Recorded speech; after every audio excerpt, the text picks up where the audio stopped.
on a tropical coastline, a coconut falls from a palm tree and rolls into the ocean. Nobody picks it up, nobody plants it, nobody decides where it goes next. The coconut just floats. It bobs along on the surface of the water, carried by currents that have been running in the same direction for millions of years. Weeks pass, sometimes months. The coconut doesn't rot, doesn't sink, doesn't give up. The thick, fibrous husk wrapped around it keeps the water out and the air in, turning the whole thing into a natural life raft for the seed inside. Eventually, the coconut washes up on a beach it has never been to before. A beach that might be hundreds or thousands of miles from where it started. The shell cracks open in the heat and the sand. A sprout pushes up, and a new palm tree begins to grow. This is how the coconut palm spread across the entire tropical world. No human help required. No birds carrying seeds. No wind. Just a nut with a shell tough enough to survive the open ocean, and a seed patient enough to wait as long as it needed to. Every coconut palm you've ever seen on a beach, in a backyard, in a grocery store display, it's the descendant of a traveler.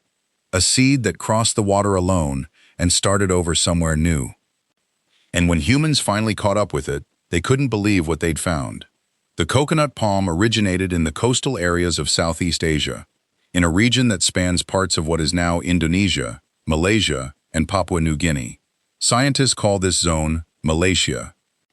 Genetic analysis of coconut populations around the world can trace two distinct lineages, and both of them start here. About 4,500 years ago, as Polynesian peoples began their extraordinary expansion across the Pacific, they brought coconut palms with them on their voyaging canoes. Those migrations covered more ocean than any human movement in history. Island to island, following stars and currents, Polynesians settled places so remote that European explorers didn't find them until more than 1,000 years later. And on every island where they landed, coconut palms took root. Meanwhile, the coconuts that were doing the traveling on their own went a completely different direction. Drifting west with the Indian Ocean currents, coconuts reached the coasts of India and Sri Lanka, then East Africa, then gradually worked their way around the edges of the ocean world over thousands of years. Scientists who study genetic differences between coconut populations can still see this split today. Pacific coconuts and Indo-Atlantic coconuts have measurable genetic differences because they took separate journeys. Two populations, two oceans, two paths that started from the same place and spread in opposite directions across the planet. By the time Arab traders were crisscrossing the Indian Ocean in the early centuries of the Common Era, coconuts were already growing on coastlines from Africa to India to Southeast Asia. The traders moved them further still, carrying coconuts as provisions on long voyages and leaving trees behind wherever they put ashore. The Portuguese explorer Vasco da Gama, who reached India in 1497, encountered coconuts and wrote about them extensively. Spanish colonizers brought coconuts to the Caribbean in the 1500s. By the 17th century, this tree that had started in one corner of Southeast Asia had managed to establish itself on tropical coastlines on every inhabited continent. The whole journey took several thousand years, and the tree did most of it without asking anybody's permission. Here's the part that stops people cold when they really think about it. Every other food plant we talk about, wheat, rice, grapes, tomatoes, olives, you can name what it gives you. Wheat gives you grain. Grapes give you fruit and wine. Tomatoes give you one thing, tomatoes. The coconut palm gives you everything. The people who settled on the remote islands of the Pacific understood this in a way that mainlanders never quite had to. When your island is a few miles of sand and rock in the middle of the ocean, and the coconut palm is one of the only trees growing there, you figure out every single thing it can do for you. The trunk of the coconut palm is one of the denser hardwoods in the tropics. Island communities used it to build bridges, homes, and boats. The leaves, which can grow longer than a full-grown man, were woven into roofing for those homes, and the midribs of the leaves were tied together to make brooms that swept every house and road from the Philippines to Fiji. Dried coconut leaves and husks burned clean and hot enough to cook over. The fibers stripped from the outer husk of the coconut, a material called core, were twisted into rope, that rigged the sails of outrigger canoes, crossing thousands of miles of open ocean. And then the coconut itself. The water inside a young green coconut is cool, slightly sweet, and sterile straight from the fruit. The white flesh inside a mature coconut was eaten fresh, pressed into milk for cooking, and dried into a dense, calorie-rich solid that could be stored for months. The oil pressed from that dried coconut meat was cooking oil, lamp oil, hair oil, skin moisturizer, and medicine, all from the same source. The ancient Sanskrit texts of India gave the coconut palm a name that translates as kalpavriksha, which means the tree that grants all wishes. That sounds like mythology. Spend a week on a remote Pacific island with access to nothing but coconut palms, and it starts to sound like a fair description of reality. It wasn't a metaphor, it was an inventory. But in India, the coconut's significance went beyond what it could provide for the body. It became something that stood between the human world and the divine. In the Hindu tradition, no religious ceremony is complete without a coconut. Not a wedding, not a business opening, not a house blessing, not the dedication of a new car. When a family starts something important, a coconut is brought out, placed before the deity, and broken open as an offering. Priests at temples in southern India will not accept a worshipper's offering if a coconut isn't part of it. The reason is specific, and it's a little surprising when you hear it for the first time. When you strip the fibrous outer husk from a dried coconut and look at the shell underneath, you see 3 small indentations at the top, the 3 eyes and the mouth of a face. A human face, more or less. Ancient Hindu religious practice involved animal sacrifice as an offering to the gods, and in some cases, according to historical accounts, human sacrifice as well. As the principle of ahimsa, meaning non-harm and non-violence, became central to Hindu philosophy, communities needed a substitute. Something that could stand in for the human head symbolically, that could be offered and broken open, and that was meaningful enough to count. The coconut, which looks like a head when stripped of its husk, carries liquid inside that turns red-tinged in a ripe, mature coconut, and was considered by some traditions to mirror the human skull, became that substitute. According to Hindu mythology, the coconut was created by the sage Vishwamitra as a divine intervention. A king named Satyavrata was trying to enter the heavenly realm while still alive, which the gods refused to allow. Vishwamitra, in an act of defiance on the king's behalf, created the coconut palm as a way to sustain the king between worlds.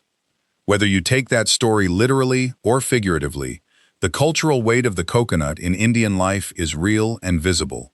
It's in every temple, every ceremony, and every major moment in the life of a family. A piece of fruit that grew on a tree that floated across the ocean became a connector between ordinary human life and whatever lies beyond it. And then, in the middle of the 20th century, that same fruit ended up hanging from an IV stand on a Pacific battlefield, draining into the veins of a wounded soldier. In the chaos of the Pacific theater during World War II, battlefield medics found themselves in situations that no training manual fully prepares you for.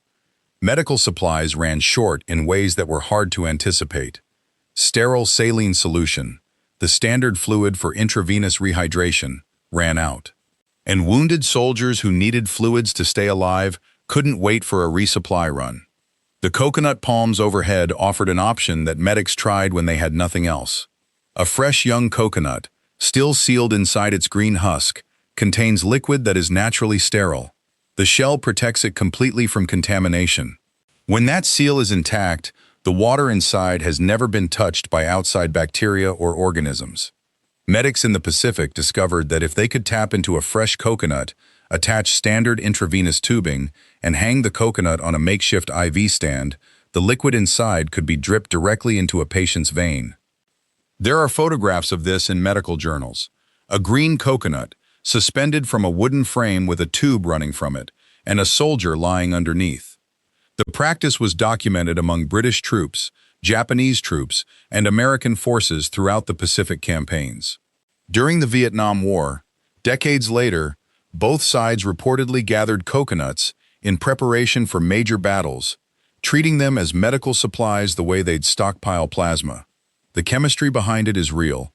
Coconut water contains potassium, sodium, and a mineral profile similar enough to the fluid inside human cells that it can temporarily stabilize a person who's dangerously dehydrated. It can't replace blood.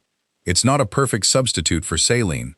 But in the field, when the alternative is watching someone deteriorate while waiting for supplies that aren't coming, it bought time. And buying time was enough. A fruit that Hindu priests offered to the gods was also the thing Pacific medics grabbed when their medical kits ran dry. That's a pretty wide range for one piece of produce. Which brings us to what might be the most absurd chapter in coconut history. And it involves sharks. In May of 2002, George Burgess, the director of the International Shark Attack File at the University of Florida and one of the most quoted shark experts in the world, stood before reporters at a press conference and made a claim. He said that falling coconuts kill 150 people worldwide every year, making coconuts 15 times more deadly than sharks. The story went everywhere. Newspapers across the English-speaking world picked it up. Conservation organizations used it to make the point that sharks are unfairly feared. Trivia books printed it as fact. And the local government in Queensland, Australia, responding to the alarm, ordered coconut trees removed from public beaches. A newspaper there called the coconut the killer fruit. The problem was the number. The 150 deaths per year figure came from a press release put out by a British travel insurance company that was trying to market policies for trips to Papua New Guinea. The insurance company cited a 1984 medical journal paper by a doctor named Peter Barse, who had studied injuries from falling coconuts at a remote hospital in Papua New Guinea. Barse found that about 2.5% of the injury admissions at that hospital were from falling coconuts. He mentioned in passing two old, unverified accounts of deaths. Somewhere between that 1984 paper and the 2002 press release, those two unverified historical deaths became 150 annual fatalities, projected globally, with no actual data behind the extrapolation. Burgess later acknowledged he hadn't checked the source before repeating the number at the press conference. None of which means coconuts are completely harmless. They're not. A mature coconut can weigh 6 pounds or more, and falling from 30 feet can generate enough force to crack a skull. Documented cases of death by falling coconut go back at least to 1777, when a woman in the Cook Islands was killed by a green coconut. In January 1943, a United States Marine was killed in his sleep in Guadalcanal, killed by a coconut falling from a tree in the night. So the danger is real. The number was made up. And in the meantime, Queensland pulled out its palm trees for no statistically defensible reason. While all of this was happening, the shark debates, the battlefield fours, the temple ceremonies, the countries where coconut palms grew most abundantly, were learning something that people in cold climates had always underestimated. Coconuts are worth an enormous amount of money. The dried meat of the coconut, called copra when it's processed for oil, became one of the most important trade commodities in the colonial Pacific. When World War I created demand for cheap fat substitutes to replace butter and lard, the copra industries of the Philippines and the Dutch East Indies, modern-day Indonesia, expanded rapidly to meet it. By the mid-1920s, those two colonial territories together supplied nearly 62% of the world's total copra production. The United States controlled the Philippines. The Netherlands controlled Indonesia. The coconut palm had become a geopolitical asset. When World War II started, Japan's military campaigns in the Pacific weren't just about strategic territory or shipping lanes. The occupation of the Philippines and parts of Indonesia disrupted the global copra supply significantly enough that Allied planners had to find alternative sources and increase domestic coconut production wherever they could. A fruit tree had worked its way into military logistics. Today, the Philippines earns more than $3 billion a year from coconut exports. Coconut oil is the country's single largest agricultural export, with the United States as one of the biggest buyers. The coconut that floated out of Southeast Asia on its own thousands of years ago now supports the livelihoods of tens of millions of people across the tropics and moves through international markets in the hundreds of millions of dollars. The tree didn't need any of that to happen. It was already doing fine on its own. There's a glass of coconut water in a lot of refrigerators right now. Green carton maybe. Slight sweetness, minerals, the faint taste of something that isn't quite like anything else. Most people who drink it think of it as a health drink. A nice alternative to a sports drink. Something they picked up because it was on sale, or because somebody said it was good for hydration. They don't usually think about the fact that what's in the glass spent thousands of years developing a shell specifically designed to cross oceans unaided. Or that the tree it came from spread across the entire tropical world through a combination of ocean currents and the voyages of people who had no GPS, no maps, and no way of knowing where they were going until they got there. Or that a version of that same liquid was once dripped into the arm of a wounded soldier in a Pacific jungle when nothing else was available. They probably don't know that somewhere in the world, right now, a Hindu priest is placing a coconut before a deity in a ceremony that connects a family to something larger than their daily lives. Or that the shape of that coconut, stripped of its husk, with its 3 dark spots looking upward, was considered holy enough to stand in for a human head in the most sacred rituals of one of the oldest living religious traditions on Earth. The Sanskrit name for the coconut palm, kalpavriksha, translates as the wish-fulfilling tree, the tree that provides for every need. The people who came up with that name had observed the coconut palm for a very long time before they named it. And when you look at what this one tree has actually done, crossing oceans alone, building homes and cooking meals and rigging sails and saving lives on battlefields and moving through international markets and connecting people to the divine, it's hard to argue that they got it wrong. That green carton in your fridge has a longer story than most things you'll ever own.